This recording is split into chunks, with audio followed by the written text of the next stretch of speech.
Sir हैं, मेरे गुरु हैं, मेरे भगवान हैं। सचिन अग्रवाल सर और श्याम अग्रवाल सर आते थे मुझे बिजनेस समझाने के लिए, और काफी देर तक मेरे पास बैठते थे वो मुझे ये समझाने के लिए कि मुझे आरसीएम जैसे अभियान को क्यों करना चाहिए। और मैं काफी देर तक उन्हें अपने पास बैठाता था ये समझाने के लिए कि आप लोगों को क्यों छोड़ देना चाहिए। तो ये जो सिलसिला था ये काफी लंबे समय तक चला।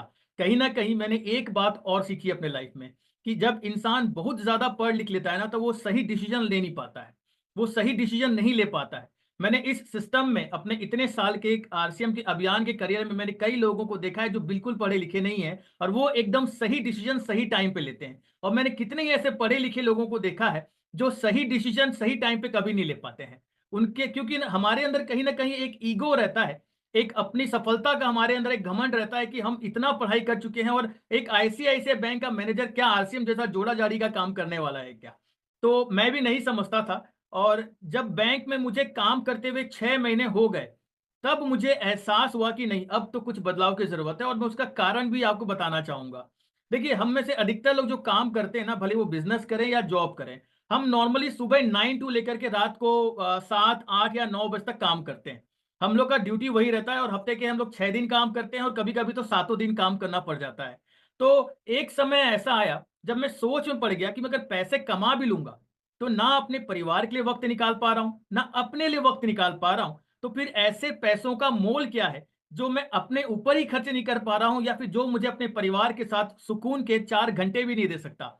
मतलब आप यकीन नहीं करेंगे कि मैं जब बैंक में था तब मैं अपने घर नहीं जा पाता था। उस समय हमारा घर 300 किलोमीटर दूर था रायपुर से, मैं रायपुर में रह के जॉब कर रहा था। मैं अपने घर नहीं जा पाता था, और मुझे पता है कई जॉब वाले जो हैं वो भी इस समस्या को फेस करते होंगे, क्योंकि कॉरपोरेट्स की एक बड़ी प्यारी स्ट्रेटजी होती है। वो आपको अपने होम टाउन में कभी भी जॉब नहीं देते हैं, क्योंकि उनको उनका मानना ये है कि अगर इंसान अपने होम टाउन में घर में रह के काम करेगा, तो फिर वो आराम वाली स्थिति में आ जाता है, कंफर्ट जोन में आ जाता है, तो वो अच्छे से काम नहीं करता है। तो वो बाहर ही भेजते हैं, तो मैं घर नहीं जा पाता था।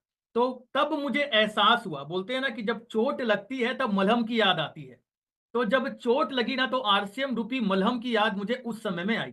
तो मैंने उस समय में सोचा कि बैंक के अलावा मुझे और कुछ तो करना पड़ेगा, ताकि एक दिन ऐसा आए कि जब पैसे भी हों और समय भी हो हमारे पास में, क्योंकि मजा तो तभी आएगा जिंदगी का। मजा तो तभी आएगा जिंदगी का।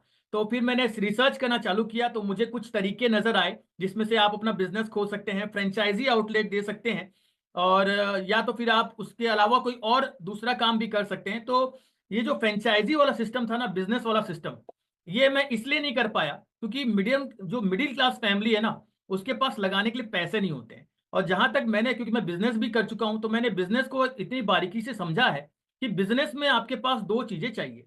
पहला होता है लगाने के लिए पैसा, और दूसरा होता है डुबाने के लिए कलेजा। क्योंकि आप जब इंटरनेट पे स्टडी करेंगे, तो जितने भी नए बिजनेस खुलते हैं उसमें से 70% बिजनेस पहले साल में ही बंद हो जाते हैं, जो कि लाखों करोड़ों रुपए की लागत लगा करके खुल रहे हैं। और हम मिडिल क्लास लोगों के पास में ना तो लगाने के लिए पैसा होता है, और ना ही डुबाने का कलेजा होता है। फिर मैंने ऑल्टरनेट वे ढूंढा कि और क्या कर सकते हैं कि टाइम और मनी फ्रीडम दोनों मिले। तब मुझे आरसीएम अभियान समझ में आया, और उस समय मैंने पार्ट टाइम करना शुरू किया। सफर इतना आसान नहीं था, क्योंकि सुबह से लेकर रात तक व्यस्त रहता था अपने बैंक के काम में। लेकिन फिर भी ऐसा लगा कि नहीं यार, आज के लिए तो काम कर रहा हूं, लेकिन भविष्य के लिए मुझे 2 घंटे और काम करना पड़ेगा।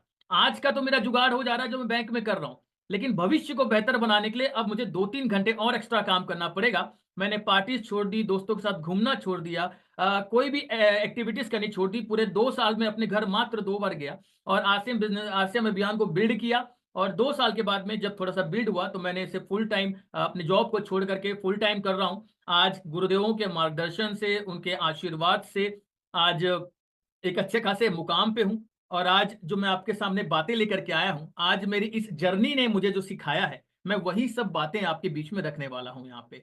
तो मैं